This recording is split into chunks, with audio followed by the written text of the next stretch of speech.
Today we're going to take a look at how to create depth in our painting. In other words, how to take objects in our painting and make them look like they recede back into the distance. And of course our canvas or our canvas board is flat, it's two-dimensional. So how do we do that? How do we create the illusion of depth to make things feel like they're going back into the distance?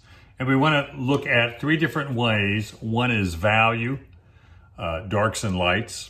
One is color temperature, warm and cool color, and the other is muted and saturated color.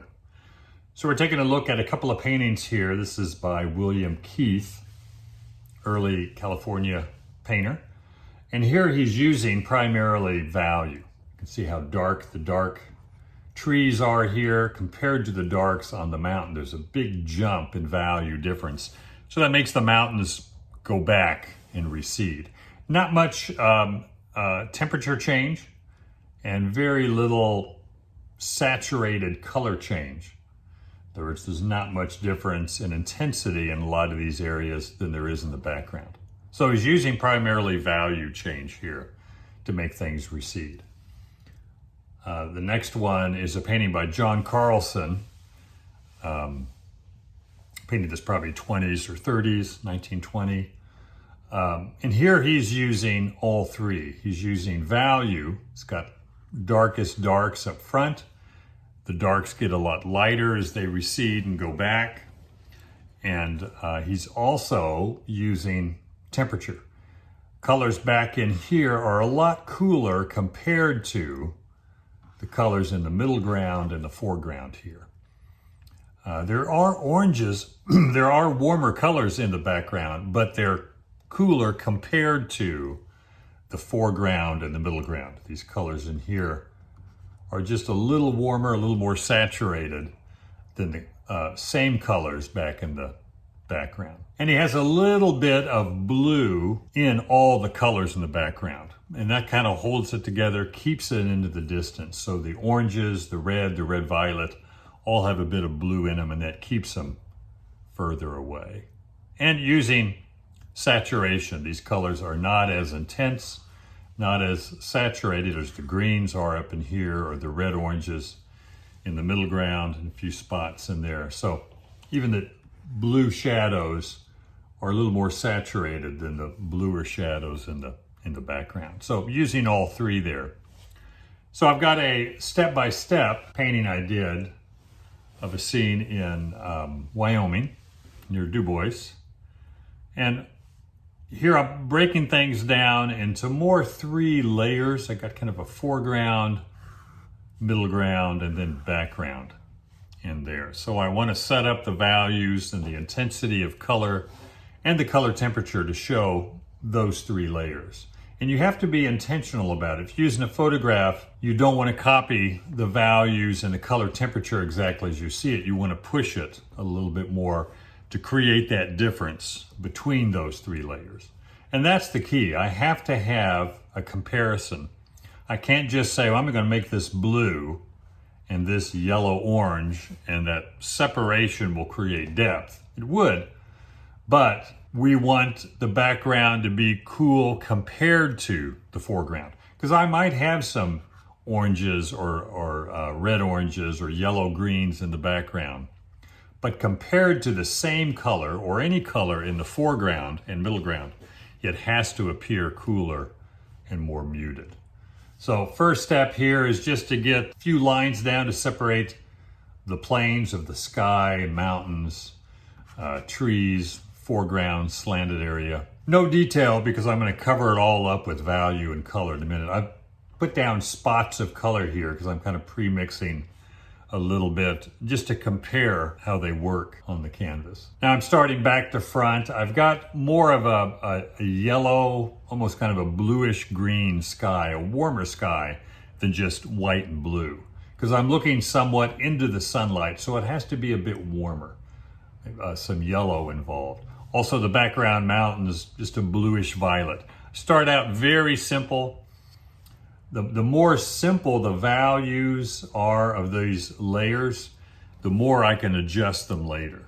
In other words, I don't want to add any details right away. Keep them big and simple focus on the value and just the temperature of the color to make them separate a bit more. Using just a muted color for the rocks. You know, the rocks are not a intense color. They're not a primary color. They're more along the line of grays. So I'm thinking in terms of cool gray and warm gray. Using blue and orange. So blue with a little orange here and orange with a little bit of blue in the light areas. So I have rocks kind of blocked in a little bit. Again, strong separation and value between the dark and the light. Also separation and value between the dark in the foreground and dark more in the background. And again, kind of getting it all blocked in. The trees now are introduced. They're the darkest dark right now. Again, creating more depth. I got a little bit of value change here between these mountains and these mountains back in here. That gives me one more layer of depth in there to create that feeling of things receding. And blocking in trees a bit more. Here the greens are more saturated compared to the cooler, less saturated colors in the background. And getting more variation in the rocks here. Using the dark to cut into the light a little bit more. You can see here it's big areas of simple light and dark. Here I'm using the shadow to cut into that light shape, just to give me more varied shapes. Now blocking in the foreground grass, this is probably the most saturated color, will be hopefully, but I'm starting to break it up a little bit more, getting my darkest darks in here, again to pull that foreground forward and keeping the background more simple. Working a little bit in the middle ground here, there's cliffs back in there, but you can see the shadow isn't as dark as here. The lights aren't quite as intense as they are there. So that helps it recede. Also a bit smaller. Size also creates more depth in there. Working a bit more color-wise in here, getting some reflected color in the shadows. There'll be a little bit more going on in the foreground shadows, less going on back in here because it's so far away. So even if you can see a lot of detail in the background, you want to keep the detail way back there minimum, or at a minimum, because more detail in the background makes it come forward. Getting a little more color variation on these rocks, not just one color value. I've got a little yellow-green here, some red, some orange. You know, it's 95, 98% white in here, but I can still have a little bit of color change and mostly warmth in there. Not a cool white, but a warm white. And next one here. Now a bit more detail in the foreground and adding more color in the background. Blue, blue-violet, blue-green, kind of analogous colors that all kind of hang together.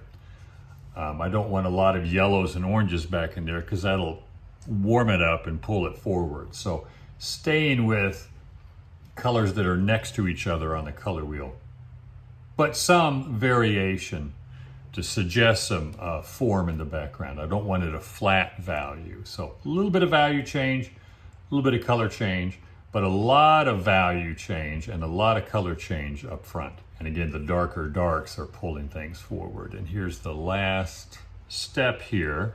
A little more detail on some of the trees, a little more color in the light areas in here, a little more reflected light on these rocks, and trying to keep the darkest darks in front and have things gradually get more muted as they recede and get cooler as they recede and also get a lot lighter. Here's the photograph right here. You can see that there is depth in the photograph, but not a lot of contrast and definitely not a lot of temperature change. So I pushed it quite a bit. I made the background a lot cooler and warmed up the foreground here to create that depth. So I hope that was helpful. And if it was, don't forget to push the like button. And if you want to learn more about light and color, watch this next video.